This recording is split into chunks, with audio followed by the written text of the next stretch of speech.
So today's lecture is basically introduction to field effect transistor. So in last classes we have discussed about the PN junction, bipolar junction transistor, and we also discussed about metal semiconductor junction. So Schottky diode, ohmic contact, those things we have discussed. Now when we discuss junction field effect transistor, here the mechanism is basically the field effect. So by applying a field, we are controlling the channel, right? So there are multiple variations are available in the literature, and some of them will discuss briefly. Then we will go to MOSFET, and an important constituent of the MOSFET is the MOS, metal oxide semiconductor. It acts like a capacitor, right? So MOS capacitor is a very important constituent. Unlike metal semiconductor contact, here we have a small a thin oxide layer, right? So metal is not directly connected to the semiconductor here, but it is connected via one insulating layer, silicon oxide, or it can be also called metal insulator semiconductor. And then you can have field effect transistor. So it can be any other insulator also. So first let us discuss about the junction field effect transistor. Now all of you know that if you have a PN junction and you reverse bias it, what will happen? The depletion width will increase. So by applying a reverse bias across a PN junction, you can control the width of this channel, right? Now this is P plus gate, this is also P plus gate. So the purpose here is that if you have P plus here, that means most of the depletion region will be extending in the N region, right? Now both are identically doped, so P plus and this P plus are same. So that means both sides the depletion width will be same for a given or applied voltage.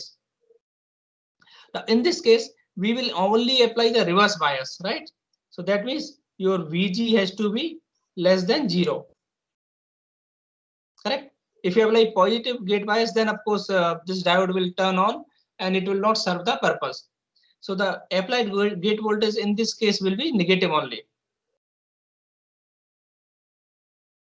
And then there are two contacts at the end of this N type silicon or N channel. One is called source, other is called drain. Now source name is coming from source is basically sending the carriers, right? So what are the carriers here? Electron, right? So electron will move from source to drain. That means your drain voltage has to be positive. So what we will apply a VDS voltage. A positive VDS will be applied in this case. Now, if you closely look at the conduction mechanism for a given gate voltage, right? For a given gate voltage, voltage from source to drain is changing, right? So that means now the voltage here is Vs, voltage here is, let's say, Vd, the drain voltage, and this is source voltage. Now this voltage will change gradually, right? And that has also has a name, gradual channel approximation. So in gradual channel approximation, this voltage is basically changing slowly, is not abruptly changing. So along this channel, if you move certain distance, this voltage is basically increasing, right? Now if the voltage on N side increases, what will happen to the reverse bias? It will be more reverse bias, right? So that means the depletion width will be more here, right? So you can see something like this, depletion width is increasing here, right? Now if you apply a small VDS voltage, then the change in depletion can be ignored, right? And you can have almost a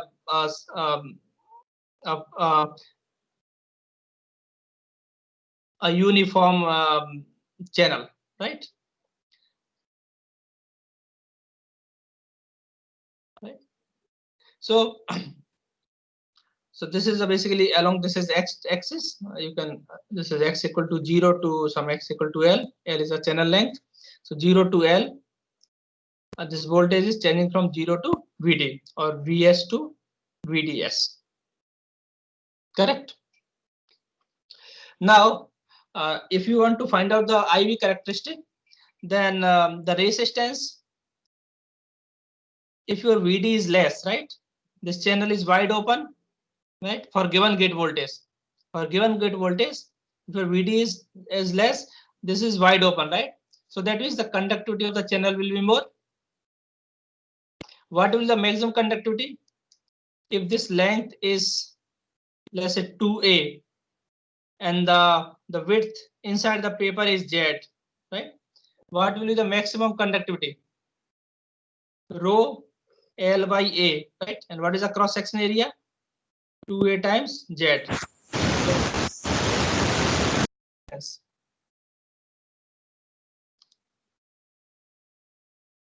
Pramita Kasta, what happened? You have a question?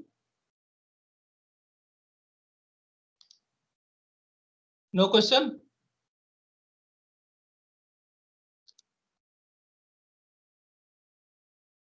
So the minimum, this will be minimum resistance, right? Because the channel is widest here. So the minimum resistance will be rho L by the width of this channel 2A. We are there is reason we are choosing 2A because it's identical, so we can just have A upper side and A lower side, right? So that will be 2A. 2A times Z. Z is the thickness inside, right? So it's basically the width of the channel inside the paper. So that we are not controlling. We are only controlling along this 2A. So this height will reduce by will be less than 2A when you apply a reverse bias. Okay. So for a small drain voltage, this change is small, and you can say the resistance is constant or conductivity is constant. So you will have linear characteristic here. Then as you increase, you reach near the pinch off. This the voltage, the drain and gate voltage will be such that your depletion width W, so this is W, will be equal to A, right? So that will be pinch off, right? So up to pinch off, basically, if you apply the voltage, current is increasing. Beyond pinch off, this current become constant. Of course, there will be a secondary mechanism, especially in case of short channel diodes. This length will be less, right? So resistance will decrease and current will increase. So that is short channel effect or secondary effect. Otherwise, for long channel, the current will be constant beyond pinch off. Now, what happens beyond pinch off? There is no channel here. So that means it's a depletion region, right? So that means the field is there. There are no carriers to say in this region, but this carrier can move through this depletion region due to the applied field. And if you want to drive the equation, let's say W is the depletion width, and it is a function of voltage. So at position X, the voltage is, let's say, Vx. So at X equal to 0, if source is grounded, the voltage will be 0. At the end, X equal to L, voltage will be Vd or VDS, you can say. So depletion width, you can recall this expression, 2 epsilon Vy Qn, right? Where N is the doping of less doped side. So here less doped is N side, right? So it's Nd. For one-sided junction, this is the expression for depletion width. And of course, if you see exact axis, there is VBI minus VGD, right? But this is large compared to VBI, so you can just simply write VGD. Now, the voltage at which this depletion width is equal to A, right? We call it pinch off voltage, right? So V pinch off can be obtained from here. V pinch off will be A square Q and D by 2 epsilon, right? So A square Q and D by 2 epsilon will be V pinch off. And V pinch off is what? Minus VGD, right? So that is VD minus VG. So this is a pinch of voltage. So what will happen for a given gate voltage? For a given gate voltage, if you increase the drain voltage, right? So it will increase initially, but once it reaches V pinch off, right, it will become constant. So if you want to get the expression for current, so you can consider element at distance x, element of length dx. So the resistance of this element will be rho times dx divided by area of cross section. Area of cross section is what? Z is inside the paper times this A minus W.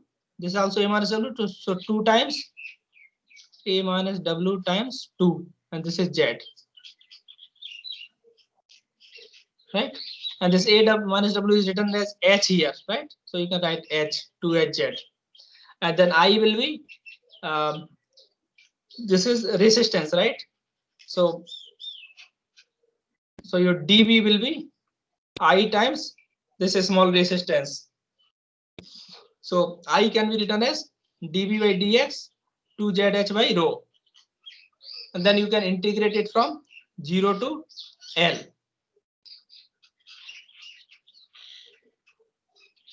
Now you can notice one more thing here. V pinch off is Vd minus Vg. Now pinch off will occur when gate voltage is negative, right? So that means your Vp will be positive for N channel and it will be negative for P channel.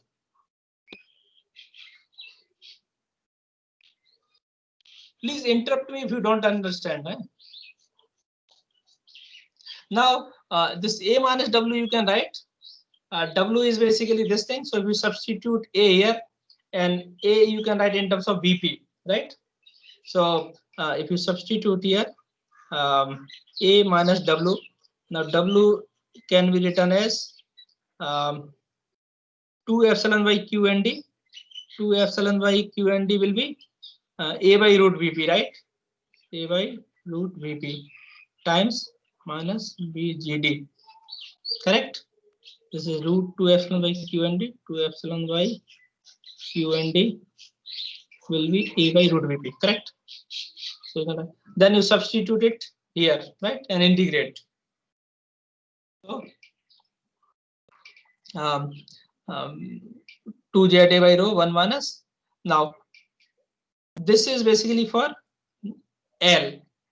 For any position x, instead of Vd you can write Vx, right? So it becomes Vx minus Vg, right? So here Vx minus Vb square root.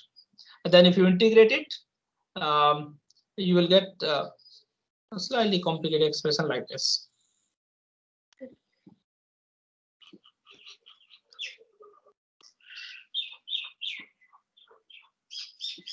Where G0 is given by, okay, you can basically see here, if you compare this one, G0 will be your 2ZA by rho L, right? 2ZA by rho L. It's a maximum, sorry, we have maximum conductance or the minimum resistance. So now it will increase only up to when there is no pinch off. Once pinch off occurs, that value will be fixed. So at pinch off, your Vd minus Vg equal to Vp, and if you substitute it here, this Vd by Vp, this Vg can be written as this is Vg. Vd can be written as Vg plus Vp, right? So Vg by Vp plus 1, and then this Vd equal to Vp, Vd minus Vg equal to Vp. This will be 1, right? So 2 by 3. So 1 minus 2 by 3 will be 1 by 3, and then this is Vg by Vp. So you will get a simplified expression like this. But this is for saturation current. Now experimentally, what is found? It obeys a square law, where IDSS is the saturation current with Vg equal to 0, right? So if Vg equal to 0, what do you get here? G0 Vp by 3, right? So that will be your IDSS. This is ID saturation is basically IDSS times 1 plus VGY VP square. So this is a typical IV characteristic of junction field effect transistors. Okay, and we obtain it basically by changing the depletion width. Now this is again a PN junction. There will be problem of charge storage. It will its turn on turn off time will be influenced by the charge storage. So there is a better option. Instead of using a PN junction, we can use a metal semiconductor junction only directly, right? So this also acts like a diode, but this is charge storage issue is less here. It is much faster. So the device based on this phenomenon is called MESFET, metal semiconductor field effect transistor. So here metal is directly connected to the semiconductor. So what is done here? A high resistivity, right? A high resistivity, resistance or resistivity. Wafer is taken, right? Substrate is taken. We also call it semi-insulating wafer. So the purpose is basically it is used to isolate the different devices that are there on the same substrate because the conductivity is very less. Then a thin layer is epitaxially grown, right? Later people use implantation also, but very thin layer, so that by depletion region you can cover almost all the layers, so that channel is blocked. And then metal is deposited. So this metal semiconductor junction again, if this is N type, so you have to, for depletion region, which voltage you have to apply? It will be forward bias if metal is positive, right? So you have to apply negative voltage for it to deplete, because negative voltage will push the electron away, right? So then there will be depletion region here. So you can control the channel width. Now, what we want the channel to have high conductivity. So high conductivity can be increased by increasing the doping, right? So if you increase the doping, the conductivity of the channel will increase, but it will also increase the impurity scattering, right? So people use a variation of this type of field effect transistor. They call it modulation doped or high electron mobility transistor. Now what is done here? Instead of using a simple layer like this, a heterostructure is used. So let's say this may be your contact, this may be your gate, and you have this high band gap material and a low band gap material. So this high band gap material is actually doped, and low band gap material is not doped, but it has a, you can think like this, it has a smaller band gap. So these electrons will have tendency to go to this quantum well, the well that is formed by low band gap material. So now donors are here, but the carriers are here. So when these carriers move, they will not experience the scattering, right? So their mobility will be even higher. And if you look carefully, let's say this is also N type, this is also N type, and when in equilibrium, what will happen? These Fermi levels should align. So when these Fermi level align, so this has to basically kind of go up, this go down. So you will basically get this kind of band structure. So this is gallium arsenide, this is AlGas. AlGas has of course higher band gap. And then there's some composition used, X, 1 minus X, right? And this kind of a quantum well is formed where these electrons are confined. And this is also called two-dimensional electron gas. Now, why two-dimensional electron gas? Because the density of electron is quite high, 10⁻12 per cubic centimeter. Eh? Please note the unit. It is not per cubic centimeter, it is per square centimeter. And the layer thickness is quite small, order of few tens of angstrom. So these electrons that are here, two-dimensional electron gas, they will have high mobility because there is practically no scattering from ionized impurities. And this technique is called modulation doping.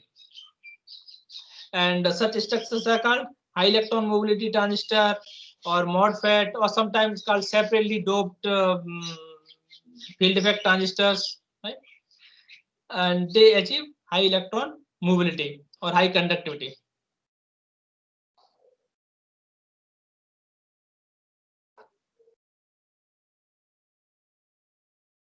Okay, any doubt? Now we know that the mobility depends on the electric field, right? So for a small electric field, mobility is constant. But if you keep on increasing the electric field, mobility will not remain constant. Rather, there will be some saturation velocity. And once you achieve the saturation velocity, that means mobility has to go down, right? So that at higher fields, drift velocity is limited by the saturation velocity. And this phenomena is called short channel effect. So it can be achieved in number of ways. First is, of course, when you operate at high field, your velocity is saturation velocity. Now, in that case, your current will be, because the velocity is no more mu e, it's a Vs, right? So current will be simply Qn times velocity times area of cross section. At saturation velocity, this will be your current. And when your channel length is small, right? That time also, due to pinch off, this change in length will be significant, right? Because the pinch off moves from x equal to L to inside at a smaller x, then the current will basically increase, right? Because effective channel length is reduced, rho L by A, right? So this L is reduced, so resistance has decreased, right? So that will also cause increase in current. So that is also called that also comes under short channel effect. So what is done basically, instead of using V equal to mu E, a more generalized expression is used. V equal to mu E by 1 plus mu E by Vs. So instead of having a discontinuity here, as you see in piecewise linear model, we have a more smooth curve here. So typically this kind of parameter is used to calculate the drift velocity.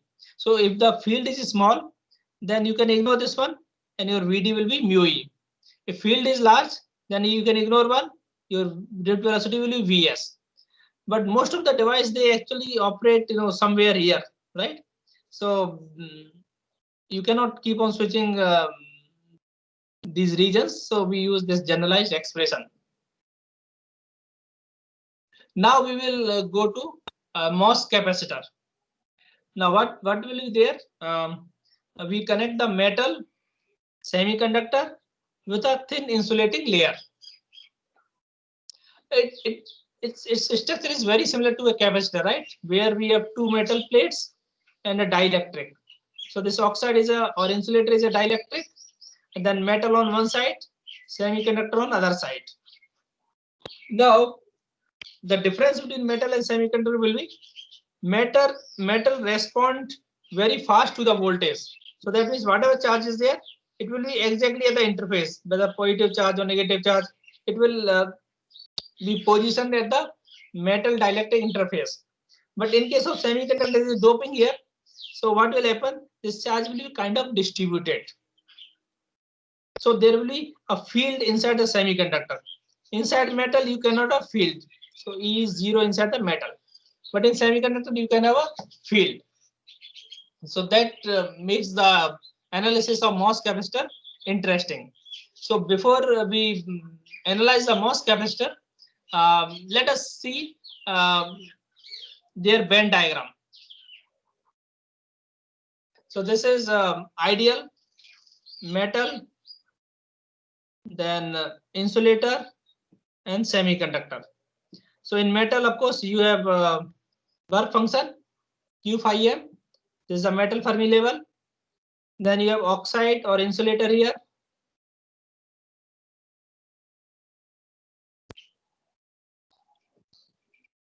And then this oxide also have some kind of conduction balancement, but it's insulator basically.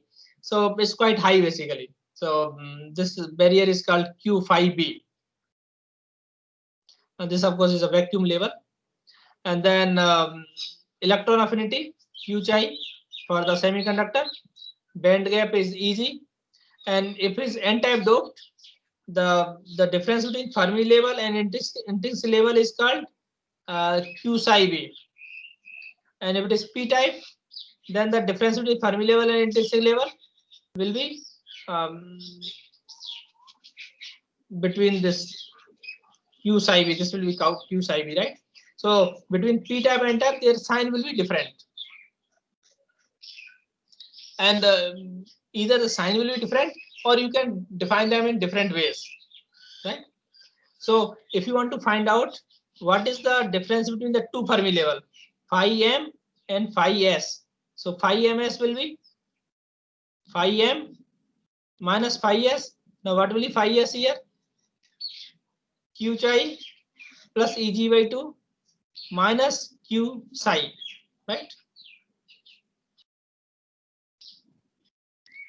Now phi, chi and psi, they are the unit of voltage, and Eg is the unit of energy, right? So if you want to be consistent with the unit, then instead of Eg by 2, we will use Eg by 2Q, so that it has a unit of potential. Same thing you can write for p-type. So please modify this expression for p-type and show me how phi ms will look like for p-type. So for p-type, phi ms will be phi m minus q times chi plus Eg by 2, right?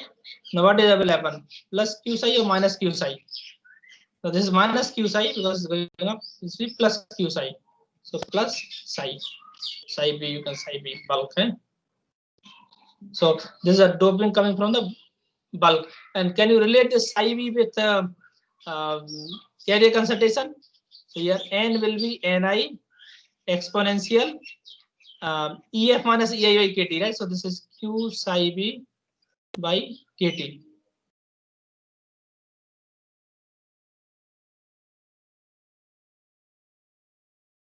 And what about P concentration here? Again, Ni exponential EF minus EI by KT. So minus Q psi b by KT. Now this is for N type. For P type, signs will change, right? Because this will be psi b now. You can see in next slide here. This is for P type.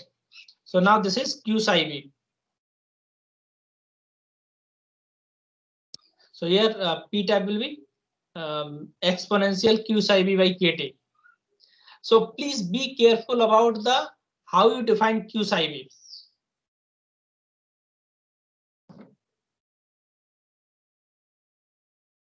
Okay.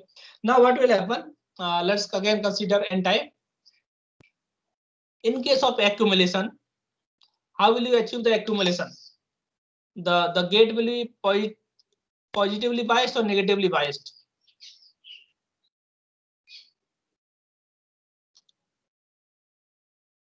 For accumulation, what will you do? You will apply a positive voltage here or negative voltage here. Now accumulation means you have to get the electrons here, right? So these electrons in the bulk, they should come to the surface. Now they will come to the surface when you apply a positive voltage here. Now by applying the positive voltage, what will happen to the Fermi level? It will go up or go down. Now voltage is positive, that is energy is minus QB, negative, right? So this Fermi level will actually go down.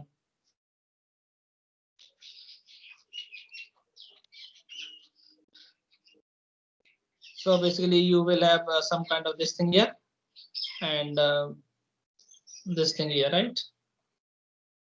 Correct. And same thing you can have for P type. So for N type, you apply positive voltage, Fermi level goes down, and because this is positive, this is negative, so this will be the direction of field. So in the direction of field, potential decreases. So minus QB energy increases, right? So you see energy is increasing in both the cases. And because this is coming down, so the gap between the Fermi level and EC is decreasing. So electrons are accumulating here. In case of p-type, you apply a negative voltage, right?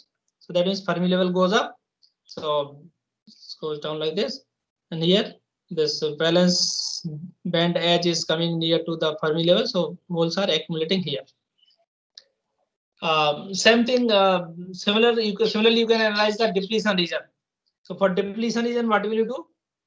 For p-type, you have to push away the holes, so you will apply positive voltage. So by positive voltage, this will go down. So you will have structure similar to this, but now because Fermi level is here, so there will be less concentration of holes. You can see here. So for depletion, you are applying a positive voltage to p-type, a negative voltage to n-type. So this has gone down. So you see that this thing here, the direction of the field here, direction of field will be opposite, and this Fermi level and the valence band edge is, the separation is more here, so holes are reduced here, so it becomes a depletion. Now if EF is closer to EI, right, that means it's a depletion region because it is depleted of majority carriers.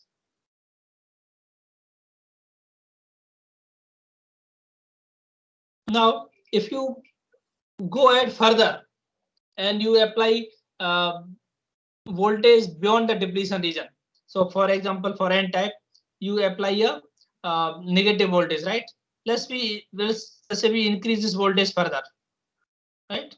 So let's say this is -1 volt, you apply -2, -3 like this. So what will happen? This band bending will be even more, right? And it is possible that this Fermi level may go above EI, may go above EF, right? So this is basically your n-type because EF is above, and here it will become p-type. Now it is not that semiconductor has turned into p-type, but holes are created here due to this high applied negative bias here. Similarly in p-type, due to this high positive bias, this intensity level goes even further down, right? So instead of holes here, you have electrons here, right?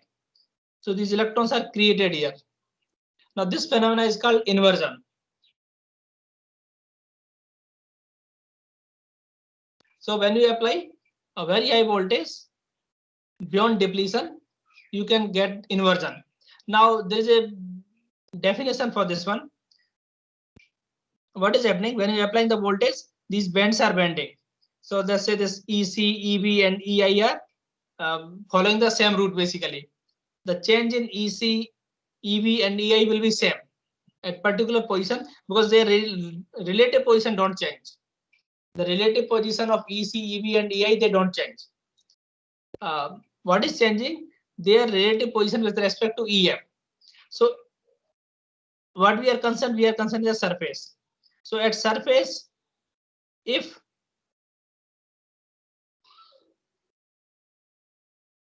your EF at surface is equal to EF at bulk, right? This condition is called flat band. But that means no band bending. If EF, sorry, EI at the bulk and surface, they are equal, there is no band bending because EF will be constant when there is no current flow. So even if you apply the bias, because of this oxide, current is not flowing, so EF will be constant, at least within the semiconductor region.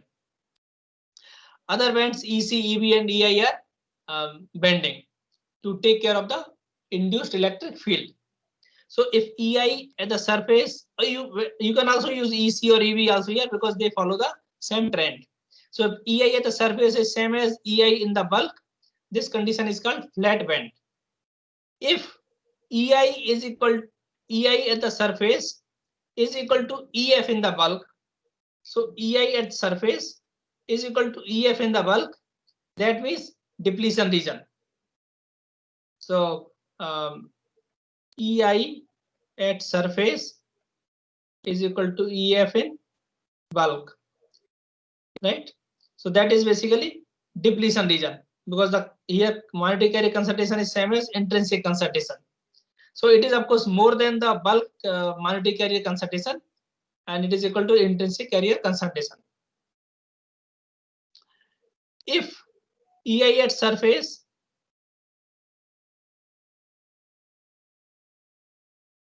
is less than EI in bulk by same amount, this is psi b, Q psi b, right? So this is also Q psi b. Then this is called inversion, because now in this case monetary carrier concentration here is same as the majority carrier concentration in the bulk. Okay? So that's how it is defined basically. So you can see a bigger picture here. This is the bulk and this is surface.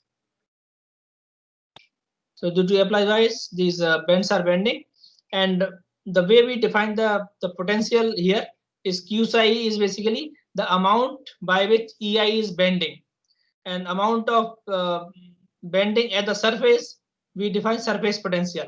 So the bending at the surface is Q psi s, and psi s is called surface potential.